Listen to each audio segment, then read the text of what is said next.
Well, hello there, ladies and gentlemen, and welcome to this episode of StarCraft for Kids. This is the Kid, and I'll be bringing you this game, this PvZ, between EGIdra, probably my personal favorite Zerg player to watch, and down here in the bottom left of Shakur's Plateau, Complexity's Minigun. Two excellent players. I'm really excited to bring you this, especially because of this player right here. Idra was sort of the reason I became a Zerg player. I loved watching him play. I loved watching how meticulous his mechanics were, how good he was at just setting up macro games and things like that, and really a lot of my style comes from Idra. Although I will say, recently Idra seems to be having quite a bit of trouble making it very far. It seems like people are sort of learning his play style. They learn how to exploit it. If you can get into his head early in the game, you know, with cheese and things like that, or early in a series even, then you really have yourself in a good spot. So we'll see what these players do. Most likely, yeah, we're going to see some sort of fast expansion from Minigun. He's going to go ahead and use this pylon to build, you know, probably gateways, I would imagine, possibly a forge, to fast expand right here. And Idra most likely going to, if he can throw down a spawning pool, or he's going to try and throw down his hatchery first, but it might be difficult. So yeah, he's going to go for this spawning pool first before his hatchery so that he can get any lings out just in case Minigun decides to throw a pylon and a couple cannons back here.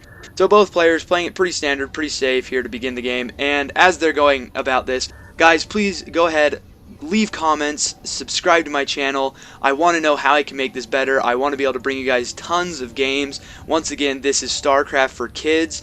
I'm going to be bringing you a lot of pro replays. I'm going to bring you a lot of hopefully I'm going to bring you some tutorials, how to make your game better, and things like that. So please subscribe. If you subscribe, it makes it easier for me to bring out more games and spend more time casting and really just making this worth everyone's while. So click down below, click the subscribe, leave a comment, tell me how I'm doing. If I'm doing something crappy, I want to know, because I want to make this better for you. So let's get back to this game. We've got the forge going up.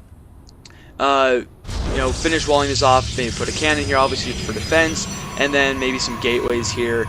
And really, there's not a whole lot to talk about right now. There is this pylon, which is going to be kind of aggravating for Idra, but he is going to pull these 4 Zerglings down to take this out, and possibly, and look at this probe being completely obnoxious, stopping both expansions by Idra, which is just really annoying for a Zerg player to put up with. And there we go, Idra going to go ahead and throw down this hatchery, and I would imagine as soon as this pylon falls, he'll throw down this hatchery as well, and go up to a 3 base. And once again, completely standard for all of you Zerg out there. Whenever a Protoss throws down a forge first, you need to be careful because it is very easy for him to throw a pylon back here, a cannon or two that will be very, very difficult for you to take out whenever they're back here, and it'll be almost impossible to expand behind it. So go ahead, get your spawning pool first if you want. Then you can get out some lings to take out those pesky probes, and then throw down 2 bases, because the Protoss player is not going to be able to push out in enough time after you throw down 3 bases that you can't be properly prepared for it. So both players playing very standard for a PvZ, and we'll have to see where they go from here. Now, there are 2 gas, so we could see a Stargate go up by the Protoss player. He is throwing down a Cybernetics core, and here we go. Here comes the pylon. Most likely right here is where we'll see whether or not he decides to go Stargate or go for a couple warp gates. And on a 2 base, you can go up to as many as 7 warp gates if you'd like, or you can throw in a couple void rays. And void rays and phoenixes can be very hard to deal with as a Zerg, especially on this map because there is so much surface area. I mean, look at the distance between these 3 bases. Idra throwing up a very early macro hatch. That's kind of an interesting play. He has not taken down any gases yet, so he can put out a ton. He's getting a ton of crystal right now that he can definitely use to drone up really heavy, really early. And this is going to give him a nice little harvester lead. I would imagine this will change. I mean, Idra is not known for staying behind in his harvester count for very long. So let's go ahead and switch back to the production tab, taking a little bit of time to do an inject larva there. Idra needs to definitely stay on top of that if he wants to get out all the drones that he wants. And now he's going to go ahead and throw down his gas, 2 right there, See if he throws down any of his other bases. Doesn't look like he necessarily will yet. So 2 geysers, and here we go. We're going to see a robotics coming out by our Protoss player, possibly to get some Colossus. He knows that you know, a lot of Zergs at this point in the game will go Roach, and there's the Evo chamber, sort of suggesting that either EGIdra feels like there's air coming, or oh, and gonna get the Stalker. A nice little play here by EGIdra. Oh, never mind, his Lings don't have speed. So once again, from earlier games, I've told you guys my impressions of Lings without speed. They are about as useless as any attacking in the game. I'd almost rather attack with drones. Just because they can't catch anything, they're slow, they can't do anything that you would typically want to use Zerglings for. Zerglings, you want to get surrounds, you want to get run-bys, and both of those are completely dependent upon you being able to use the speed of the Zerglings. So we do have Zergling speed coming up, and he's gonna go ahead and get a quick observer out. This is gonna allow him to really just check out everything that's in EGIdra's base. EGIdra putting up a third extractor right here. Once again, pretty standard. He might just be going for roaches, and even throwing down a spore crawler. It seems like EGIdra might be a little worried about air. Possibly some Void Rays or Phoenixes. Phoenixes can be so obnoxious to deal with, especially from someone like Minigun, who's going to have the APMs to use a lot of, to do a lot of things at once. Really navigate his units very well. And here we go, Minigun going for a Warp Prism, so it looks like we're going to see some kind of drops, possibly even warp-ins. He does have a lot of gateways. Well, I guess just 6, but that is a substantial number.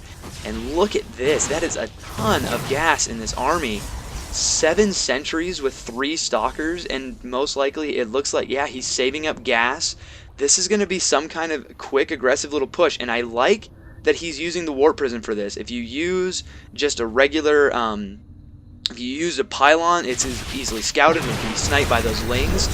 And this is going to be really tough for EGIdra to deal with. Now, he is throwing down a pylon here, and he very well might drop the sentries in here, but it doesn't look like it's going to work. I think EGIdra sees what's coming. He knows it's very common for players to wall this off with barricades and then drop or blink into the base. And here we go. He did take his army out. Oh, but okay, he is getting those roaches in here. 5 Zealots going to be warping into the main base. EGIdra's going to need to do everything he can to fight on multiple fronts here, but well done leaving a sizable army out here of roaches and Lings. Minigun is gonna oh, and the wall off is complete. This is so obnoxious because these sentries can almost indefinitely wall off this ramp from EGIdra, which is gonna be so hard for him to deal with. And there we go, a little hole right there, and let's see if he can get a couple of those sentries down. Oh no, and EGIdra misclicking. Oh, and I apologize for the BM right there with the cursing. But EGIdra known to be quite a trash talk, well, to have quite a filthy mouth whenever he gets to it, and gonna be incredibly angry about this. But look at this. He's gonna go ahead and probably do a little push of his own, which I really like. This army very vulnerable once it's out of once the sentries are out of energy, very vulnerable to speedlings, getting those surrounds. And once again, the barricades doing a ton of work. The force fields just really keeping those roaches at bay. And I think this is really kind of going to be it for EGIdra. He is expanding again. I only say this is it, not because EGIdra's necessarily out, but he does like to rage quit when people do things like this, which personally I think is really annoying, but, you know, what can you do? I love watching EGIdra. Oh, and a bad force field right there. Okay, fixing it right there, but so aggravating for EGIdra. Now, thankfully for EGIdra, Minigun has not expanded behind this. He hasn't been able to, you know, throw down another Nexus, giving him sort of a supply lead, a lead in the economy or the macro game, and really only has 1-1. I think EGIdra doesn't have any upgrades for his roaches. 1-0 for his Lings, and EGIdra gonna go ahead and look around for any expansions that he can possibly find. He's gonna really want to try to stop the Protoss player from getting any kind of macro lead, and I like this expansion choice from our Protoss player. This is not going to get scouted anytime soon by EGIdra, unless he's seen it already. Yeah, he's not going to scout this anytime soon because he would need to get some sort of overlord down here, and it's not the first place he's going to look. So chances are he's not going to notice this, and this is going to give Minigun a very comfortable lead. Now EGIdra going up to Infestor Tech, he's going to